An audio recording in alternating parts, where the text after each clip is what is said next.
Los desposeídos, de Úrsula K. Le Guin, Estados Unidos. Capítulo 5. Hurras. Shebek concluyó con alivio su carrera como turista. En IEU-EUN se iniciaba el nuevo periodo de clases. Ahora podía dedicarse a vivir y trabajar en el paraíso, en vez de contemplarlo desde afuera. Se inscribió en 2 seminarios y en un curso libre de conferencias. No estaba obligado a enseñar, pero él preguntó si podía hacerlo, y la administración había organizado los seminarios. El curso libre no fue idea de él ni de ellos. Una delegación de estudiantes fue a solicitárselo. Shebek consintió enseguida. Así era como se organizaban los cursos en los centros Anarresti de aprendizaje. A pedido de los estudiantes o por decisión conjunta de los estudiantes y los profesores. Cuando descubrió que los administradores estaban alarmados, se echó a reír. ¿Esperan acaso que los estudiantes no sean anarquistas?, dijo. ¿Qué otra cosa pueden ser los jóvenes? Cuando se está abajo, hay que organizarse de abajo para arriba. No estaba dispuesto a aceptar que la administración le quitara el curso. Ya antes había tenido que librar batallas parecidas. Transmitió esta firmeza a los estudiantes y ellos se mantuvieron firmes. Los rencores de la universidad se dieron al fin para evitar una publicidad molesta. Shebek inició el curso ante una audiencia de 2,000 personas. La asistencia pronto declinó. Shebek se limitaba estrictamente a la física, sin desviarse en ningún momento hacia lo personal o lo político, y era física de un nivel bastante avanzado. Aún así, varios centenares de estudiantes seguían concurriendo. Algunos iban por simple curiosidad, a ver al hombre de la luna. Otros atraídos por la personalidad de Shebek, lo que alcanzaban a vislumbrar del hombre y del libertario, aunque no comprendiesen matemáticas. Y un número sorprendente de ellos era capaz de comprender tanto la filosofía como las matemáticas. Los estudiantes eran jóvenes de mentes bien entrenadas, despiertas y perspicaces. Cuando no estaban trabajando, descansaban. No tenían una docena de otras obligaciones que los embotaran y los distrajeran. Nunca se dormían de cansancio en clase porque la víspera hubiera estado ocupada en tareas rotativas. La sociedad los mantenía completamente libres de necesidades, distracciones y cuidados. Lo que podían hacer, sin embargo, era harina de otro costal. Shebek tenía la impresión de que esa falta de obligaciones era directamente proporcional a la falta de iniciativa. El sistema de exámenes, cuando se lo explicaron, lo descorazonó. No podía imaginar nada más nefasto para el deseo natural de aprender que este modo de proporcionar y exigir información. Al principio se negó a tomar exámenes y a poner notas, pero eso inquietó hasta el extremo a los administradores que Shebek acabó cediendo, por cortesía. Pidió a sus alumnos que escribieran sobre cualquier problema de física que les interesara y les dijo que les pondría a todos la calificación más alta para que los burócratas tuvieran algo que anotar. Sorprendido, descubrió que muchos de los estudiantes se quejaban. Querían que él planteara los problemas, que hiciera las preguntas correctas. Ellos no querían pensar en las preguntas, solo escribir las respuestas que habían aprendido. Y algunos objetaban enérgicamente que les pusieran a todos la misma nota. ¿Cómo se diferenciarían entonces los estudiantes diligentes de los lerdos? ¿Qué sentido tenía trabajar con ahínco? Si no habían distracciones competitivas, daba lo mismo no hacer absolutamente nada. Bueno, por supuesto, dijo Shebek turbado. Si no queréis hacer el trabajo, no tenéis por qué hacerlo. Se marcharon corteses, pero no apaciguados. Eran muchachos simpáticos, de modales francos y afables. Las lecturas de Shebek sobre Historia Urrasti lo llevaron a la conclusión de que en el fondo, aunque la palabra se oía poco entonces, eran aristócratas. En los tiempos feudales la aristocracia había enviado a sus hijos a la universidad, a la que reconocía como institución superior. Hoy ocurría a la inversa. La universidad daba superioridad al hombre.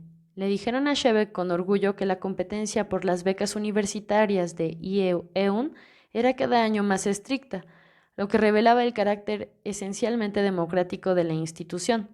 Él respondió: ustedes ponen otro candado en la puerta y lo llaman democracia. Le gustaban sus alumnos, corteses e inteligentes, pero no sentía verdadero afecto por ninguno de ellos. Todos se preparaban para seguir carreras científicas, académicas o industriales, y lo que aprendían de él era un medio para ese fin, el éxito en tales carreras. Cualquier otra cosa que él pudiera ofrecerles, o bien ya la tenían, o le negaban toda importancia. Se encontró, por lo tanto, con una única obligación, la de preparar sus 3 clases. Lo que le quedaba de tiempo podía utilizarlo como se le antojara. No había estado en una situación parecida desde los días de su primera juventud, los primeros años en el Instituto de Avenay. Desde entonces su vida social y personal se había vuelto cada vez más complicada y exigente. No solo había sido un físico, sino también un socio, un padre, un odoniano y por último un reformador. Como tal, nunca había escapado ni había esperado escapar a todos los problemas y cuidados que recaían sobre él. Nunca había tenido otra libertad que la de actuar. Aquí ocurría todo lo contrario. Lo mismo que todos los estudiantes y profesores, no tenían nada que hacer fuera del trabajo intelectual, literalmente nada. Les tendía las camas, les barrían los cuartos, les ahorraban las tareas rutinarias de la universidad, les allanaban el camino. Y no habían esposas ni familias, ni una sola mujer. A los estudiantes no se les permitía casarse. Los profesores casados vivían por lo general durante los 5 días semanales de clase en barrios para solteros dentro del campus, y solo iban a casa los fines de semana. Nada que distrajera la atención. Ocio completo para trabajar, todos los materiales a mano, estímulo intelectual, discusiones, conversación, cada uno lo que necesitaba, ninguna presión, un verdadero paraíso. Pero Shebeck se sentía incapaz de ponerse a trabajar. Había algo que faltaba. En él, pensó, no en el lugar. No estaba preparado. No era lo bastante fuerte para aceptar lo que se le ofrecía con tanta generosidad. Se sentía seco y árido como una planta del desierto en este hermoso oasis. La vida en Anarres lo había marcado, le había cerrado la mente. Las aguas de la vida manaban alrededor y sin embargo él no podía beberlas. Se obligó a trabajar, pero tampoco en el trabajo se encontraba seguro. Parecía haber perdido la intuición que, de acuerdo con la opinión que tenía de sí mismo, constituía su principal ventaja sobre los otros físicos, la capacidad de descubrir dónde estaba el verdadero problema, la llave de acceso a lo interior, al centro. Aquí parecía haber perdido el sentido de la orientación. Trabajaba en los laboratorios de investigación de la luz, leía mucho, y durante aquel verano y aquel otoño escribió 3 trabajos. Un medio año productivo, de acuerdo con las pautas normales, pero él sabía que en realidad no había hecho nada. En verdad, cuanto más tiempo vivía en Urres, menos real le parecía. Tenía la impresión de que se le escapaba de las manos todo ese mundo vital, mágico, inagotable que había visto desde las ventanas de su habitación aquel primer día. Se le escapaba de las manos torpes, extrañas, lo eludía, y cuando volvía a mirar se encontraba con algo muy diferente, algo que no había querido, una especie de papel arrugado, envoltorios, basura. Ganaba dinero por los trabajos que escribía. Ya tenía en una cuenta de Banco Nacional las 10,000 unidades monetarias internacionales del premio C.O. Owen y una subvención de 5,000 del gobierno IOTI. Esta suma se veía ahora acrecentada por el sueldo de profesor y el dinero que le había pagado la prensa universitaria por las 3 monografías. Al principio todo esto le pareció divertido, luego se sintió incómodo. No tenía por qué desechar como ridículo algo que allí era, al fin y al cabo, tremendamente importante. Intentó leer un texto elemental de economía. Se aburrió a más no poder. Era como escuchar a alguien que contaba y volvía a contar interminablemente un sueño largo y estúpido. No pudo obligarse a entender cómo funcionaban los bancos y todo lo demás, pues las operaciones del capitalismo eran para él tan absurdas como los ritos de una religión primitiva, tan bárbaras, tan elaboradas, tan innecesarias. En un sacrificio humano a una deidad podía haber al menos una belleza equívoca y terrible. En los ritos de los cambistas, en los que la codicia, la pereza y la envidia eran los únicos móviles de la conducta humana, aún lo terrible parecía trivial. Shebek observaba esta mezquinidad monstruosa con desprecio y sin interés. No podía admitir que en realidad lo asustaba. Durante su segunda semana en Ayo, Sayo Pae lo había llevado de compras. Aunque no tenía intención de cortarse el pelo, que era, al fin y al cabo, parte de él, quería un traje y un par de zapatos de estilo Urrasti. No deseaba, si podía evitarlo, llamar demasiado la atención. La sencillez del traje viejo era decididamente ostentosa, y las blandas y toscas botas de desierto parecían en verdad muy extrañas comparadas con el fantástico calzado de los Yoti. Pae lo llevó entonces al paseo Semtenevia, la elegante calle de las tiendas de Nio-Eseia, para que lo vistieran y lo calzaran. La experiencia había sido tan sobrecogedora que trató de olvidarla lo más pronto posible, pero luego durante meses tuvo sueños, pesadillas. El paseo Semteneiva tenía 2 millas de largo y era una masa compacta de gente, tránsito y cosas, cosas para comprar, cosas para vender, gabanes, vestidos, togas, túnicas, pantalones, camisas, blusas, sombreros, zapatos, medias, bufandas, chales, chalecos, gorros, paraguas, ropa para dormir, para nadar, para jugar a diferentes juegos, para vestir en reuniones vespertinas, en fiestas nocturnas, en fiestas campestres, ropas para viajar, para ir al teatro, para montar a caballo, para trabajar en el jardín, para recibir invitados, para navegar, para cenar, para cazar, todas diferentes, todas en centenares de cortes, estilos, colores, texturas, materiales, perfumes, relojes, lámparas, estatuas, cosméticos, velas, cuadros, cámaras fotográficas, juegos, floreros, sofás, teteras, rompecabezas, almohadas, muñecas, coladores, cojines, joyas, alfombras, mondadientes, calendarios, un sonajero para bebé de platino con mango de cristal de roca, una máquina sacapuntas eléctrica, un reloj pulsera con numerales de diamante, estatuillas y recuerdos y bagatelas y mementos y chucherías y curiosidades, todas inservibles o adornadas de tal modo que no se podía saber para qué servían. Acres de lujos, acres de excremento. En la primera manzana Shevek se había detenido a mirar un abrigo de piel moteada que ocupaba el centro del escaparate resplandeciente de prendas de vestir y joyas. ¿El abrigo cuesta 8.400 unidades? Preguntó con incredulidad, pues recientemente había leído en un periódico que el salario vital era de unas 2.000 unidades anuales. Oh, sí, es de piel auténtica, muy rara ahora que se protege a los animales, le había dicho Pae. Bonito, ¿no? Las mujeres adoran las pieles. Una manzana más adelante, Shebek se había sentido totalmente exhausto. No podía seguir mirando, quería taparse los ojos. Y lo más inaudito de esa calle pesadilla era que ninguno de los millones de objetos en venta se hacían allí. Allí solo se vendían.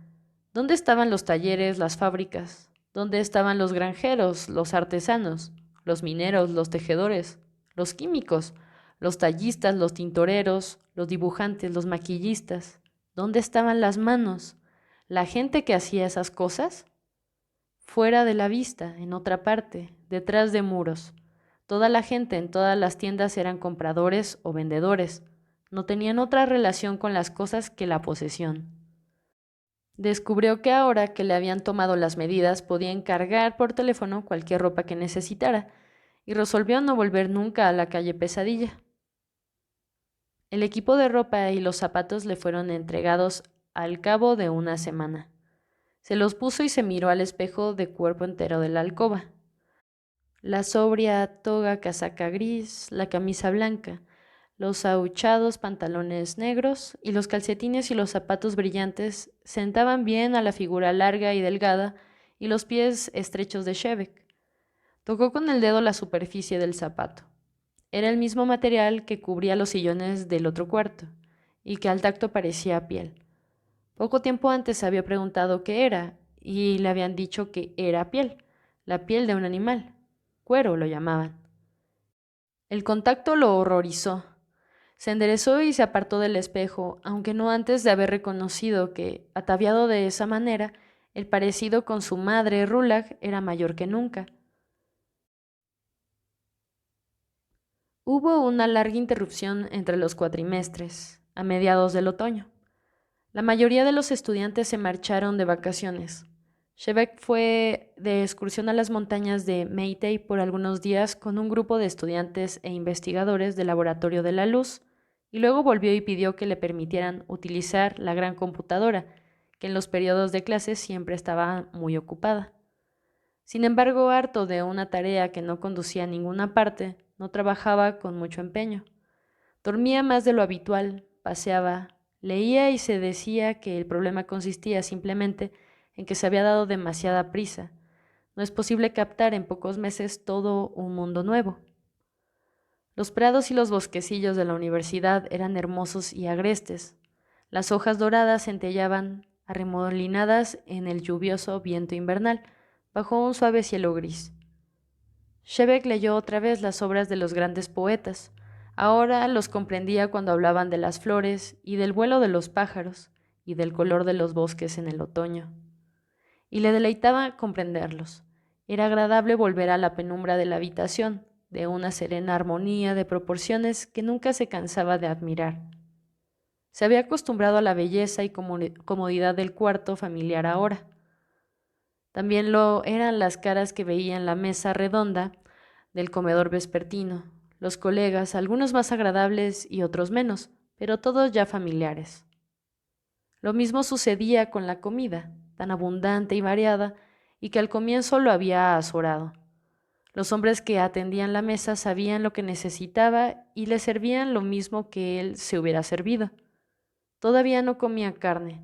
La había aprobado por cortesía y para demostrarse a sí mismo que no tenía prejuicios irracionales, pero su estómago tenía razones que la razón no conocía y se había revelado. Renunció al cabo de un par de intentos casi desastrosos y continuó siendo vegetariano, aunque un vegetariano voraz. Disfrutaba enormemente de las comidas. Había aumentado 3 o 4 kilos desde que llegara a Urras. Tostado por el sol de la mañana, descansado por las vacaciones, tenía ahora un aspecto excelente. Era una figura llamativa cuando se levantó de la mesa en el gran salón comedor, bajo el techo alto y sombrío de vigas desnudas, entre los cuadros y retratos que colgaban de las paredes atesoradas. Las mesas resplandecientes a la llama de las bujías, la porcelana y la plata. Saludó a alguien en otra mesa y siguió caminando, con una expresión de tranquilo desapego. Desde el otro lado del salón, Chifolisk lo vio y fue detrás de él, alcanzándolo en la puerta. ¿Tiene unos minutos libres, Shebeck? Sí. ¿Mis habitaciones? Se había acostumbrado al uso constante del posesivo y ahora lo empleaba sin timidez. Chifolisk pareció titubear. ¿Por qué no la biblioteca? Y está en el camino de usted y yo quiero retirar un libro. Cruzaron el patio hacia la Biblioteca de la Ciencia Noble, el antiguo nombre de la física que aún se conservaba en Anarres en ciertas acepciones, caminando lado a lado en la susurrante oscuridad. Chifolisk abrió unas páginas, pero Shebeck caminaba bajo la lluvia como los Loti caminaban al sol, con deleite. Se va a empapar, refunfuñó Chifolisk. Tiene el pecho delicado, ¿no? Le convendría cuidarse. Estoy muy bien, dijo Shebeck, y sonrió mientras caminaba a través de la lluvia fina, refrescante. Ese médico del gobierno, ¿sabe? Me dio un tratamiento, inhalaciones. Da resultado, ya no toso.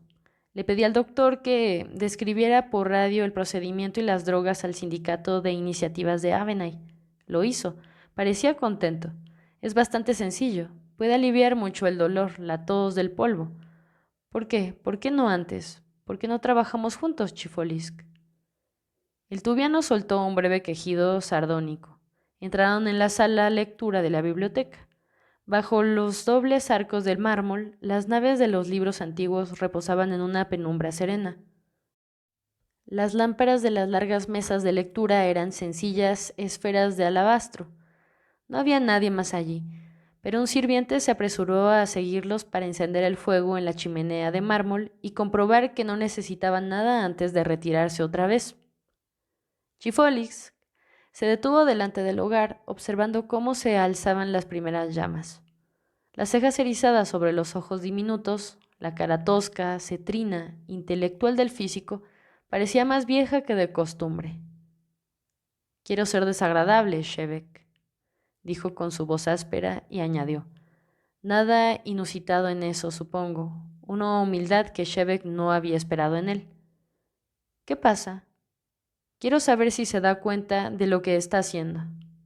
Luego de una pausa, Shevek dijo, creo que sí. ¿Se da cuenta entonces de que ha sido comprado? ¿Comprado? Llámelo elegido por unanimidad, si lo prefiere. Escuche, un hombre, por muy inteligente que sea, no puede ver lo que no sabe ver. ¿Cómo va a comprender la situación de usted aquí, en una economía capitalista, en un estado plutócrata, oligárquico? ¿Cómo puede verlo viniendo como viene de una pequeña comuna de idealistas hambrientos allá en el cielo? Chifoilis, no queda muchos idealistas en Anarres, se lo aseguro. Los colonizadores eran idealistas, sí, al abandonar este mundo por nuestros desiertos. Pero eso fue hace 7 generaciones. Nuestra sociedad es práctica, tal vez demasiado práctica, demasiado preocupada por la mera supervivencia, que tiene de idealista la cooperación social, la ayuda mutua, cuando no hay otro medio de sobrevivir. No puedo discutir con usted los valores del odonianismo, aunque estuve tentado a menudo. Algo conozco al respecto, ¿sabe? Nosotros, en mi país, estamos mucho más cerca del odonianismo que esta gente. Somos producto del mismo gran movimiento revolucionario del siglo VIII. Somos socialistas, como ustedes. Pero ustedes son uranistas. El estado de Thu es aún más centralizado que el de Ayo. Una única estructura de poder maneja todo, el gobierno, la administración, la policía, el ejército, la educación, las leyes, el comercio, las manufacturas, y tienen además una economía monetaria. Una economía monetaria basada en el principio de que a todo trabajador se le paga lo que merece, por el valor de su trabajo, no por capitalistas a quienes está obligado a servir, sino por el Estado del que es miembro. ¿Es el trabajador quien establece el valor de lo que hace? ¿Por qué no va tú a ver cómo funciona el verdadero socialismo? Sé cómo funciona el verdadero socialismo, respondió Shevek. Podría decírselo a usted, pero el gobierno de ustedes, en Thu, ¿me permitiría explicarlo? Chifoilis pateó un leño que aún no se había encendido. Miraba atentamente el fuego y tenía una expresión de amargura, con las líneas entre la nariz y las comisuras de los labios profundamente marcadas. No respondió a la pregunta de Shevek. Dijo por último, no quiero hablar con usted como si jugáramos a algo. No tiene sentido, no lo haré. Lo que tengo que preguntarle es, ¿iría usted a Tú? No ahora, Chifoilisk. Pero, ¿qué puede usted hacer aquí? Mi trabajo. Y además aquí estoy cerca de la sede del Consejo de Gobiernos Mundiales. El CGM hace 30 años que Ayo se lo metió en los bolsillos. No cuente con ellos para que lo salven. Una pausa. ¿Estoy en peligro entonces? Ni siquiera de eso se había dado cuenta. Otra pausa.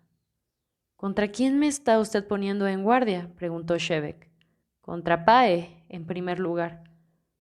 Oh, sí, Pae. Shevek apoyó las manos sobre el elegante manto de la chimenea, marcado en oro. Pae es un físico excelente y muy servicial, pero no confío en él. ¿Por qué no? Bueno, es evasivo. Sí, un certero juicio psicológico. Pero Pae no es peligroso para usted porque sea personalmente escurridizo, Shevek. Es peligroso para usted porque es un agente leal, ambicioso, del gobierno Yoti. Informa sobre usted y sobre mí regularmente al Departamento de Seguridad Nacional, la policía secreta. No lo subestima usted, Dios lo sabe, pero no se da cuenta. Ese hábito de usted de tratar a todo el mundo como personas, como individuos, es inútil aquí, no sirve. Tiene que entender qué clase de poderes hay detrás de los individuos. Mientras Chifoilisk hablaba, la postura natural, relajada de Shevek se había endurecido. Ahora estaba en pie, tieso, como Chifoilisk, mirando el fuego. ¿Cómo sabe eso de Pae?, preguntó. por el mismo conducto por el que sé que en la habitación de usted hay un micrófono escondido, lo mismo que en la mía, porque es mi oficio saberlo. ¿También usted es un agente del gobierno? El semblante de Chifoilisk se ensombreció. De pronto, volviéndose hacia Shevek, habló en voz baja y dijo: sí. También yo, por supuesto, no estaría aquí si no lo fuese. Todo el mundo lo sabe. Mi gobierno solo manda al extranjero a aquellos en quienes puede confiar, y pueden confiar en mí, porque yo no he sido comprado como todos esos malditos, esos ricos profesores Yoti. Creo en mi gobierno y en mi país. Tengo fe en ellos. Chifoilisk hablaba con esfuerzo, como atormentado. Mira alrededor, Shevek. Parece usted un niño entre rufianes. Son buenos con usted. Le dan una habitación agradable, conferencias, alumnos, dinero. Lo llevan a visitar castillos, fábricas modelo, aldeas encantadoras. Todo lo mejor. Todo hermoso, maravilloso. ¿Pero por qué? ¿Por qué lo traen aquí desde la luna? Lo ensalzan, le imprimen los libros, lo mantienen tan abrigado, tan a salvo en las salas de lectura y en los laboratorios y en las bibliotecas. ¿Cree que lo hacen por motivos científicos desinteresados, por amor fraternal? Esta es una economía utilitaria, Shevek. Lo sé, vine a negociar con ella. ¿Negociar qué? ¿Para qué? El rostro de Shevek tenía ahora la misma expresión fría, grave que había tenido cuando se alejara de la fortaleza en Drío. Usted sabe lo que yo quiero, Chifoilisk. Quiero que mi pueblo salga del exilio. Vine aquí porque no creo que ustedes quieran eso en Zú. Ustedes allí nos tienen miedo. Temen que traigamos de vuelta la revolución, la antigua, la verdadera, la revolución por la justicia que ustedes comenzaron y abandonaron a mitad del camino. Aquí en Ayo me temen menos porque se han olvidado de la revolución. No creen más en ella. Piensan que si la gente posee muchas cosas se contentará con vivir en una cárcel. Pero yo no acepto eso. Quiero derribar los muros, quiero solidaridad. Solidaridad humana. Quiero libre intercambio entre hurras y anarres. Luché por ello como pude en anarres y ahora lucho por ello como puedo en hurras. Allí actuaba, aquí negocio. ¿Con qué? Oh, usted lo sabe, Chifoilisk, dijo Shevek en voz baja, con timidez. Usted sabe qué quieren de mí. Sí, lo sé, pero ignoraba que usted lo supiese, dijo el tubiano, también por lo bajo. La voz áspera se convirtió en un murmullo más áspero, todo aire y consonantes fricativas. ¿La tiene, entonces, la teoría temporal general? Shevek lo miró, tal vez con una pizca de ironía. Chifoilisk insistió. ¿Existe por escrito? Shevek lo siguió mirando un momento y luego respondió directamente. No. Me alegro. ¿Por qué? Porque si existiera ello ya la tendrían. ¿Qué quiere decir? Lo que ha oído. Escuche, ¿no fue Odo quien dijo que donde hay propiedad hay robo? Para ser un ladrón, haz un propietario. Para que hayan crímenes, haz leyes. El organismo social. Perfecto. Donde hay papeles en cuartos cerrados con llave, hay gente que tiene llaves de los cuartos. Shevek se estremeció. Sí, dijo tras una pausa. Es muy desagradable. Para usted, no para mí. Yo no tengo como usted los escrúpulos de una moral individualista. Sé que no tiene redactada por escrito la teoría. Si pensara que la tiene, habría intentado conseguirla de cualquier modo, por la persuasión, el robo, la fuerza si pensara que podríamos secuestrarlo a usted sin desencadenar una guerra con Ayo. Cualquier cosa para impedir que caiga en poder de estos gordos capitalistas Yoti y ponerla en manos de la Junta de Gobierno en mi país. Porque la cosa más noble que puede servir jamás es la fuerza y el bienestar de mi patria. Está mintiendo, replicó Shevek pacíficamente. Creo que usted es patriota, sí, pero por encima del patriotismo pone al respecto a la verdad científica y acaso también la lealtad a las personas, como individuos. Usted no me traicionaría.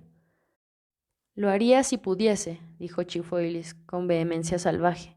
Empezó a hablar otra vez. Se interrumpió y dijo finalmente con colérica resignación. Piense lo que quiera. yo no puedo abrirle los ojos, pero recuerde, lo queremos con nosotros. Si a la larga se da cuenta de lo que pasa aquí, vaya a tú. Escogió a la gente menos apropiada para tratar de convertirla en hermanos. Y si no tengo por qué decírselo, pero no importa, si no va tú, si no acude a nosotros, al menos no entregue la teoría a los Yoti, no les dé nada a los usureros. Váyase, vuelva a Narres, dile a los suyos lo que tiene que dar. Ellos no la quieren, dijo Shebek sin expresión. ¿Cree que no lo intenté? 4 o 5 días más tarde, al preguntar por Chifoilisk, Shebek se enteró de que había regresado a Tú. Definitivamente, no me dijo que estaba por marcharse. Un tubiano nunca sabe cuándo va a recibir una orden de su gobierno, dijo Pae, pues naturalmente fue Pae quien informó a Shebek. Solo sabe que cuando le llega, lo mejor que puede hacer es volar, y no detenerse a juntar florecillas por el camino. Pobre Chief, me pregunto qué error habrá cometido. Shebek iba 1 o 2 veces por semana a ver a Atro en la simpática casita en que vivía en los lindes de la universidad, atendido por un par de sirvientes tan viejos como él. Ya casi octogenario, Atro era, como él mismo decía, un monumento a un físico de primer orden. Aunque la obra de su vida no había caído en el vacío, como en el caso de Garb, Atro había alcanzado con los años algo de ese mismo desinterés característico. El interés que mostraba por Shebek, al menos, parecía ser enteramente personal, un interés de camarada. Había sido el primer físico secuencial que adoptara las ideas de Shebek para la comprensión del tiempo. Había luchado, con las armas de Shebek, por las teorías de Shebek, contra todo el aparato burocrático de la respetabilidad científica. Y la batalla había continuado durante varios años, antes que se publicara la versión íntegra de los principios de la simultaneidad, con la consiguiente y casi inmediata victoria de los simultaneístas. Esa batalla había sido el punto culminante de la vida de Atro. Él nunca hubiera luchado por menos que la verdad, pero más que la verdad era la lucha lo que le había fascinado. La genealogía de Atro se remontaba a 100.000 años atrás, a través de generales, princesas, grandes terratenientes. La familia era dueña de 7.000 acres y 14 aldeas en la provincia de Sie, la región más rural de Ayo. Atro empleaba giros de lenguaje provincianos, arcaísimos, a los que se aferraba con orgullo. Las riquezas no le impresionaban, y de los gobernantes del país decía que eran demagogos y políticos trepadores. Nadie podía comprar su respeto. No obstante, lo concedía generosamente a cualquier imbécil que tuviese lo que él llamaba un buen apellido. En algunos aspectos era totalmente incomprensible para Shebek, un enigma, el aristócrata, y sin embargo despreciaba realmente el poder y el dinero, y Shebek se sentía más cerca de él que de cualquier otra persona de las que había conocido en Urras. Una vez, cuando estaban sentados conversando en el porche de vidrio donde Atro cultivaba toda clase de flores exóticas y fuera de estación, el Urrasti empleó en un momento la frase «nosotros los setianos». Shebek lo interrumpió vivamente. «¿Setianos? ¿No es una palabra chicharrera?» Chicharrera. En la jerga vulgar significaba la prensa popular, los periódicos, la radio y la televisión, la literatura barata manufacturada para la población trabajadora urbana. Chicharrera, repitió Atro.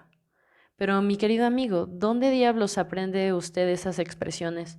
Lo que yo entiendo por setianos es precisamente lo que entienden los redactores de la prensa diaria y el público que los lee moviendo los labios, hurras y anarres. Me sorprendió oírle una palabra extranjera, una palabra no setiana en realidad. Definición por exclusión, rebatió el viejo con regocijo. 100 años atrás no necesitábamos esa palabra, bastaba con humanidad, pero hace unos 60 años las cosas cambiaron. Yo tenía 17, era un hermoso día de sol de principios de verano. Lo recuerdo muy vívidamente. Estaba adiestrando mi caballo y mi hermana mayor gritó por la ventana: «Por la radio están hablando de alguien del espacio exterior». Mi pobre madre querida pensó que estábamos todos condenados. Diablos extraños, usted sabe. Pero eran solo jainianos, cacareando sobre la paz y la fraternidad. Y bueno, hoy humanidad es un término demasiado amplio. ¿Qué define la fraternidad si no la no fraternidad? Definición por exclusión, querido mío. Usted y yo somos parientes. Los antepasados de usted probablemente cuidaban cabras en las montañas mientras los míos oprimían ciervos en CIE unos siglos atrás. Pero somos miembros de la misma familia. Para saberlo basta conocer a un verdadero extraño, oírlo hablar. Un ser de otro sistema planetario. Un hombre así llamado que no tiene nada en común con nosotros excepto la práctica disposición de 2 piernas, 2 brazos y una cabeza con alguna especie de cerebro dentro. Pero los jainianos no han demostrado que somos. Todos de origen extraño, retoños de colonizadores interestelares jainianos 500.000 de años atrás, o 1 millón, o 2 o 3 millones. Sí, lo sé, demostrado. Por el número primigenio. Shebeck habla como un seminarista novicio. ¿Cómo se puede hablar con seriedad de pruebas históricas luego de tanto tiempo? Estos jainianos juegan con los milenios como si fueran pelotas, pero es puro malabarismo. ¿Pruebas realmente? La religión de mis antepasados me informa con idéntica autoridad que desciendo de Pinra-Od, a quien Dios expulsó del jardín porque se atrevió a contarse los dedos de las manos y los pies, hasta sumar 20, y dejar así el tiempo suelto por el mundo. Prefiero este cuento, si tengo que elegir, al de los extraños. Shebeck reía a carcajadas. Le encantaba el humor de Atro, pero el viejo estaba serio. Palmeó el brazo de Shebeck y, enarcando las cejas y mascullando, conmovido, dijo al fin: Espero que usted sienta lo mismo, querido mío. Lo espero de veras. Hay muchas cosas admirables, no lo dudo, en la sociedad de ustedes, pero no se les enseña a discriminar, lo que es, en definitiva, lo mejor que la civilización puede darnos. No quiero que esos extraños malditos lo atrapen por esas ideas que usted tiene, de fraternidad y mutualismo y todo eso. Lo inundarán con ríos de humanidad común y ligas de los mundos, y toda esa cháchara, y yo detestaría ver que usted la acepta. La ley de la existencia es la lucha, la competencia, la eliminación del débil, una guerra sin cuartel. Y yo quiero que sobrevivan los mejores, la humanidad que yo conozco, los setianos, usted y yo, hurras y anarres. Ahora les llevamos la delantera a todos esos jaenianos y terranos, o como quiera que se llamen, y tenemos que conservar nuestro puesto. Ellos nos dieron la propulsión interastral, es verdad, pero ahora estamos construyendo naves mejores que las de ellos. Cuando se decida a dar a conocer la teoría de usted, espero seriamente que piense en el deber que tiene para con los suyos, los de su misma especie, en lo que significa la lealtad y a quién se la debe. Las lágrimas fáciles de la edad senil humedecieron los ojos casi ciegos de Atro. Shebeck apoyó una mano en el brazo del viejo, una mano tranquilizadora, pero no dijo nada. La tendrán, por supuesto. Finalmente la tendrán, y es natural que así sea. La verdad científica saldrá a la luz. No es posible ocultar el sol debajo de una piedra. Pero antes que la consigan, quiero que paguen. Quiero que ocupemos el lugar que nos corresponde. No quiero respeto. Y eso es lo que usted puede conquistar para nosotros. La transimultaneidad. Si la conseguimos, el impulso interastral de ellos no tendrá más valor que un saco de habas. No es el dinero lo que importa, usted lo sabe. Quiero que se reconozca la superioridad de la ciencia setiana, la superioridad de la mente setiana. Si ha de haber algún día una civilización interastral, por Dios, no quiero que los de mi raza sean entonces miembros de una casta inferior. Tendremos que llegar como hombres de alta nobleza con un gran regalo en nuestras manos. Así tendría que ser. Bueno, me acaloro a veces hablando de estas cosas. A propósito, ¿qué tal anda el libro de usted? He estado trabajando con la hipótesis gravitatoria de Sask. Tengo la impresión de que Sask se equivoca cuando solo utiliza ecuaciones diferenciales parciales. Pero el último trabajo que usted escribió era sobre gravedad. ¿Cuándo se va a dedicar a la cosa real? Usted sabe que para nosotros los odonianos los medios son el fin, dijo Shebeck con ligereza. Además, no puedo representar una teoría, del tiempo que omita la gravedad, ¿no es así? ¿Quiere decir que nos le está dando con cuentagotas?, preguntó Atro con suspicacia. Eso sí que no se me había ocurrido. Me convendría releer ese último trabajo. Había partes que no tenían mucho sentido para mí. Se me cansan tanto los ojos estos días. Creo que algo ando mal en esa cosa maldita, en esa lupa proyector que necesito para leer. Tengo la impresión de que ya no proyecta claramente las palabras.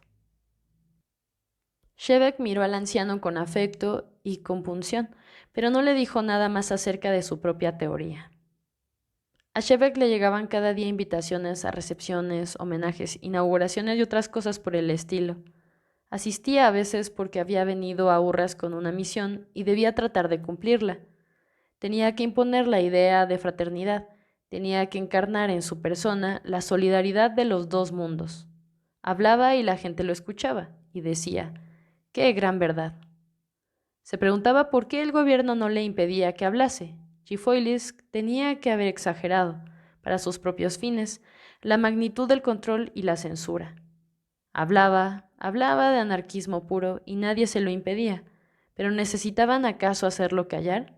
Tenía la impresión de que siempre, cada vez, hablaba para él mismo público, bien vestido, bien alimentado, bien educado, sonriente. ¿Era la única clase de público que había en Urras? Es el dolor lo que une a los hombres, decía Shevek en pie delante de ellos, y ellos asentían y decían: ¡qué gran verdad! Empezó a odiarlos y cuando se dio cuenta dejó bruscamente de aceptar invitaciones. Pero eso equivalía a aceptar el fracaso y a que se sintiera más solo. No estaba haciendo lo que había venido a hacer. No eran ellos quienes lo aislaban, se decía. Era él, como siempre, quien se había aislado de ellos. En el comedor de los decanos dijo una noche en la mesa: yo no sé cómo viven ustedes aquí. Veo las casas particulares desde fuera, pero desde dentro solo conozco la vida pública de ustedes: salas de reuniones, refectorios, laboratorios. Al día siguiente, Oye le preguntó, no sin cierto empaque, si en el próximo fin de semana querría ir a cenar y a pasar la noche fuera en casa de Oye. La casa estaba en Amoeno, una aldea a pocas millas de Eun, y era, de acuerdo con los cánones Urrasti, una modesta vivienda de clase media, quizá más antigua que la mayoría. Era una casa de piedra construida unos 300 años atrás, de habitaciones artesonadas. El arco doble que caracterizaba a la arquitectura Ioti aparecía en los marcos de las ventanas y las puertas. A Shevek le agradó ya a primera vista la relativa ausencia de muebles. Con aquellos grandes espacios de suelo minuciosamente pulido, las habitaciones parecían austeras, espaciosas. Siempre se había sentido incómodo en medio de los decorados y enseres extravagantes de los edificios públicos en que se celebraban las recepciones, los homenajes y los otros actos. Los Urrasti tenían buen gusto, pero contaminado a menudo por un impulso exhibicionista, la obsesión de lo caro. El origen natural, estético del deseo de tener cosas estaba enmascarado y pervertido por compulsiones económicas y competitivas, compulsiones que limitaban a su vez la calidad de los objetos. Todo no era más que una especie de despilfarro mecánico. Aquí, en cambio, había gracia, la gracia de la austeridad. Un criado recogió los abrigos en la entrada. La esposa de Oye acudió a saludar a Shevek desde la cocina del subsuelo, donde había estado instruyendo a la cocinera. Mientras conversaban antes de la cena, Shevek reparó de pronto que le hablaba a ella casi exclusivamente, con una cordialidad y un deseo de agradar que él mismo le sorprendió. Pero era tan bueno hablar otra vez con una mujer. No le sorprendía que se hubiera sentido aislado, viviendo una existencia artificial entre hombres, siempre hombres, sin la tensión y la atracción de la diferencia sexual. Y Sewa Oye era atractiva. Observándole las líneas delicadas de las sienes y la nuca, Shevek se dijo que la moda Urrasti de rasurar las cabezas de las mujeres no le parecía tan criticable como al principio. Sewa era reservada, más bien tímida. Shevek trató de que se sintiera a gusto con él y veía, encantado, que al parecer estaba consiguiéndolo. Pasaron a cenar y en la mesa se les unieron dos niños. Sewa Oye se disculpó. Ya no es posible conseguir una niñera decente en este país, dijo. Shebek asintió sin saber que era una niñera. Estaba observando a los dos chiquillos con el mismo alivio, con el mismo deleite. No había visto casi a ningún niño desde que partiera de Anarres. Eran niños muy limpios, muy juiciosos, que hablaban cuando se les hablaba, vestidos con cáscaras de terciopelo azul y pantalones abuchonados. Observaban a Shebek con una mezcla de temor y de respeto, como a una criatura del espacio exterior.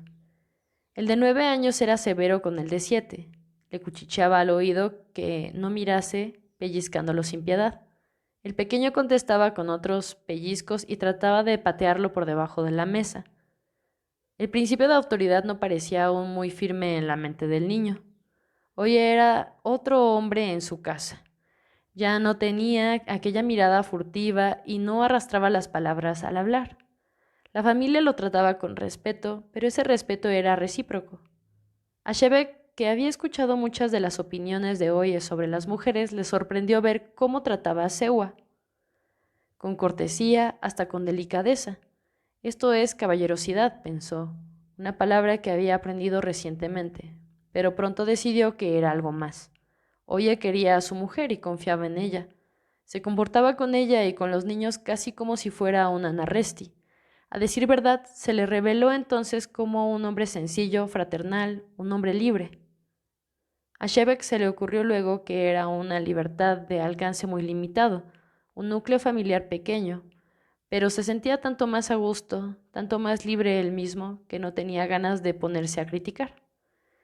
En una pausa de la conversación, el niño más pequeño dijo con su vocecita clara: «El señor Shebek no tiene muy buenos modales».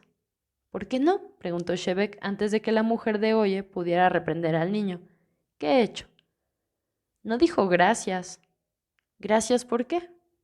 «Cuando yo le pasé el plato de los encurtidos». «Y ni cállate. Sadik, no seas egoísta». El tono era exactamente el mismo. «Creía que estabas compartiéndolos conmigo. ¿Eran un regalo?». «Nosotros solo damos las gracias por los regalos en mi país. Las demás cosas las compartimos sin palabras. ¿Te das cuenta? ¿Quieres que te devuelva los encurtidos?». «No, no me gustan», dijo el niño mirando a Shebek a la cara con ojos negros y luminosos. «Así es mucho más fácil compartirlos», dijo Shebek. El niño mayor se retorcía de dedos contenidos de pellizcar a Ini, pero Ini rió, mostrando los dientes pequeños y blancos. Al cabo de un rato, en otra pausa, dijo en voz baja inclinándose hacia Shebek: «¿Le gustaría ver mi nutria?». «Sí. Está en el jardín de atrás. Mamá la puso allí porque pensó que a usted podía molestarle. A algunas personas grandes no les gustan los animales. A mí me gusta mucho verlos. En mi país no hay animales». «¿No?», dijo el chico mayor, abriendo los grandes ojos. «Papá, el señor Shebek dice que ellos no tienen animales». También Nini miraba con ojos muy abiertos. «¿Pero qué tienen?». «Gente, peces, gusanos y árboles holum». «¿Qué son árboles holum?». La conversación continuó así durante media hora. Era la primera vez que Shebek le pedían en Urras que hablara de Anarres. Los niños hacían las preguntas, pero los padres escuchaban con interés. Shebek eludió la cuestión ética con ciertos escrúpulos. No estaba allí para hacer proselitismo con los hijos de los anfitriones.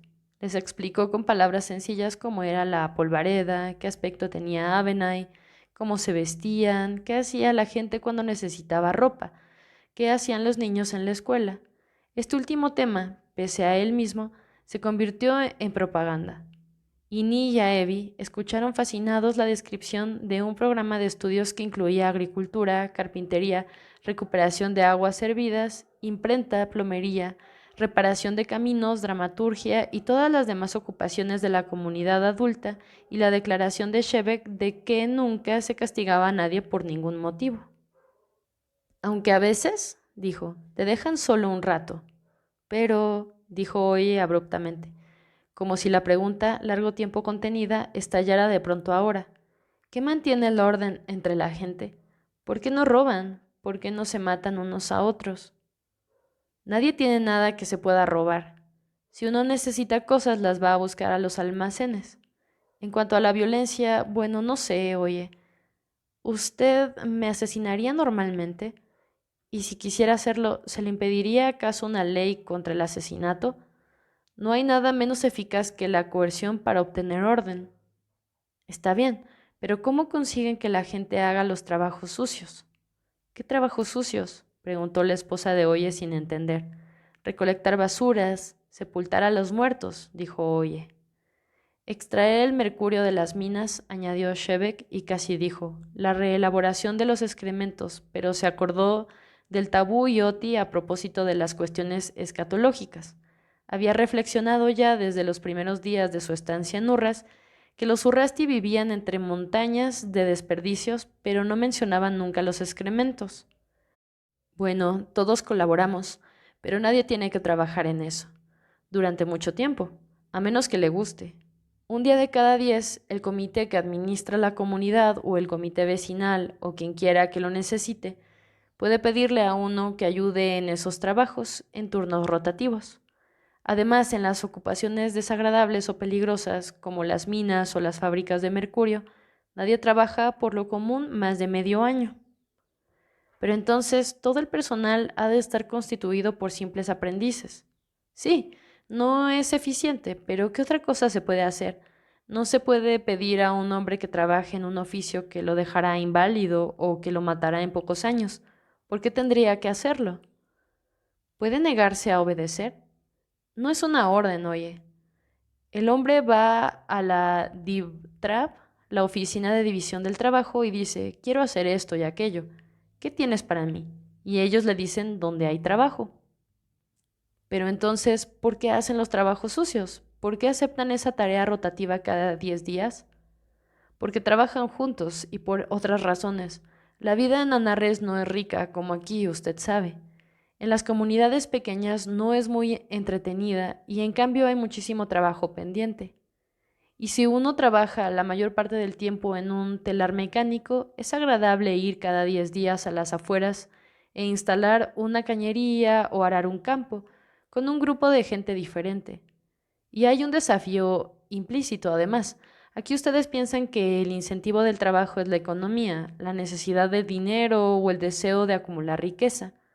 Pero donde no existe el dinero, los motivos reales son más claros, tal vez. A la gente le gusta hacer cosas, le gusta hacerlas bien. La gente hace los trabajos peligrosos, difíciles, y se siente orgullosa. Puede mostrarse egoísta, decimos nosotros, jactarse ante los más débiles. Mirad, amiguitos, mirad cuán fuerte soy. ¿Se da cuenta? Les gusta hacer las cosas bien, pero la cuestión de fondo es los fines y los medios. En última instancia, el trabajo se hace por el trabajo mismo. Es el placer duradero de la vida. La conciencia íntima lo sabe. Y también la conciencia social, la opinión del prójimo. No hay ninguna otra recompensa. En Anarres, ninguna otra ley. Eso es todo. Y en esas condiciones, la opinión del prójimo llega a ser una fuerza muy poderosa. ¿No hay nadie, nunca, que la desafíe? Quizá no bastante a menudo, dijo Shebek. ¿Todos entonces trabajan con ahínco? Preguntó la esposa de Oye. ¿Qué ocurre si un hombre se niega a cooperar? Bueno, se va a otra parte. Los otros se cansan de él, ¿sabe? Se burlan de él, o lo tratan con rudeza, lo hostigan. En una comunidad pequeña llegan a quitarlo de la lista de comensales y entonces tiene que cocinar y comer a solas y se siente humillado. Entonces se muda a otro sitio y allí se queda por algún tiempo y tal vez vuelve a mudarse. Algunos lo hacen durante toda la vida. Nuchnivi se les llama. Yo soy una especie de Nuchnivi. Estoy aquí eludiendo el trabajo que me asignaron. Me mudé más lejos que la mayoría. Shebek hablaba tranquilamente. Si había amargura en su voz, no era discernible ni para los niños ni para los padres. Pero todos callaron un momento. No sé quién hace aquí los trabajos sucios, dijo Shebek al fin. Nunca he visto que nadie los hiciera. Es extraño. ¿Quiénes lo hacen? ¿Por qué los hacen? ¿Están mejor pagados? Los trabajos peligrosos algunas veces, los simplemente bajos no, menos. ¿Por qué los hacen entonces? Porque una paga baja es mejor que ninguna, dijo Oye, y en un tono de claro resentimiento, Oye empezó a hablar nerviosamente para cambiar de tema, pero él continuó. Mi abuelo era portero. Durante 40 años fregó pisos y cambió sábanas sucias en un hotel. 10 horas diarias, 6 días a la semana. Lo hacía para que él y su familia pudieran comer. Oye se interrumpió bruscamente y observó a Shebek por el rabillo de su ojo, con la vieja mirada furtiva, recelosa, y luego casi con desafío a su mujer. Ella sonrió y dijo con voz nerviosa e infantil: el padre de Macre fue un verdadero triunfador. Era dueño de 4 compañías cuando murió. Tenía la sonrisa de una persona angustiada y apretaba con fuerza una contra otra las manos gráciles morenas. No creo que haya hombres triunfadores en Anarres, dijo Oye con marcado sarcasmo. En ese momento entró la cocinera para cambiar los platos y Oye se interrumpió. El pequeño Ini dijo entonces como si supiera que la conversación seria no se iba a reanudar mientras permaneciera allí la criada. Mamá, ¿puedo mostrarle mi nutria al señor Shebek cuando terminemos de cenar? Cuando volvieron a la sala, le permitieron a Ini ir a buscar el animalito, un cachorro de nutria terrestre, un animal común en Urras. Habían sido adiestrados, explicó Oye, desde tiempos prehistóricos. En un principio para que recogieran la pesca, más tarde como animales domésticos. Era una criatura de patas cortas, como arqueado y flexible, piel lustrosa y de color castaño. Shebek no había visto nunca a un animal tan de cerca, fuera de una jaula, y la nutria parecía tener más miedo de él que él de ella. Los dientes blancos, aguzados, eran impresionantes. Shebek extendió la mano con cautela para acariciarla, como se lo pedía Ini. La nutria se sentó sobre las ancas y lo miró de frente. Tenía los ojos oscuros, con motas de oro, inteligentes, curiosos, inocentes. Amar, murmuró Shebek, cautivado por aquella mirada a través del abismo del ser. Hermano. La nutria gruñó, se irguió en 4 patas y examinó con interés los zapatos de Shebek. Usted le cae bien, dijo Ini. Ella me cae bien a mí, replicó Shebek con cierta tristeza. Cada vez que veía un animal, el vuelo de los pájaros, el esplendor de los árboles otoñales, le invadía siempre esa misma tristeza, y el placer era como una hoja de borde afilado y cortante. No pensaba conscientemente en Teichberg en esos momentos, no la pensaba como ausente, era más bien como si ella estuviese allí, aunque él no pensara en ella. Era como si la belleza y la extrañeza de las bestias y las plantas de Urras le trajesen un mensaje de Teichberg que nunca las vería, de Teichberg cuyos antepasados durante 7 generaciones no habían tocado jamás la piel tibia de un animal, ni habían visto un aleteo en una fronda de los árboles. Pasó la noche en una alcoba abuhardillada. Hacía frío, pero el frío le parecía una bendición después de la calefacción perpetua y excesiva de los cuartos de la universidad, y el cuarto era muy sencillo. La cama, anaqueles de libros, una cómoda, una silla y una mesa de madera pintada. Era como estar en casa, pensó. Si hacía caso omiso de la altura de la cama y la blandura del colchón, las mantas de lana fina y las sábanas de seda, las chucherías de marfil sobre la cómoda, las encuadernaciones de cuero de los libros y el hecho de que la habitación y todo cuanto había en ella y la casa en que se encontraba y el solar en que se alzaba la casa eran propiedad privada, la propiedad de Demacre Oye, aunque él no la había construido y no fregaba los pisos, Shebek desechó esas tediosas discriminaciones. Era una alcoba agradable y no tan diferente en realidad de una habitación particular en un domicilio. Durmiendo en aquel cuarto soñó con Teichberg. Soñó que estaba con él, en la cama, que se abrazaban cuerpo contra cuerpo. ¿Pero dónde? ¿En qué habitación? Estaban juntos en la luna, hacía frío e iban juntos caminando. Era un lugar llano, la luna, todo cubierto de una nieve blanco-azulada, aunque fina, Un puntapié la removía con facilidad, en el suelo de luminosa blancura. Era un lugar muerto, muerto. No es realmente así, le decía a Dagobert, sabiendo que ella estaba asustada. Iban caminando en dirección a algo, una línea distante de algo que parecía incorpóreo y brillante como plástico, una barrera remota apenas visible más allá de la llanura nevada. En verdad, Shebek tenía miedo de acercarse, pero le decía a Dagobert, pronto estaremos allí. Y ella no le respondía.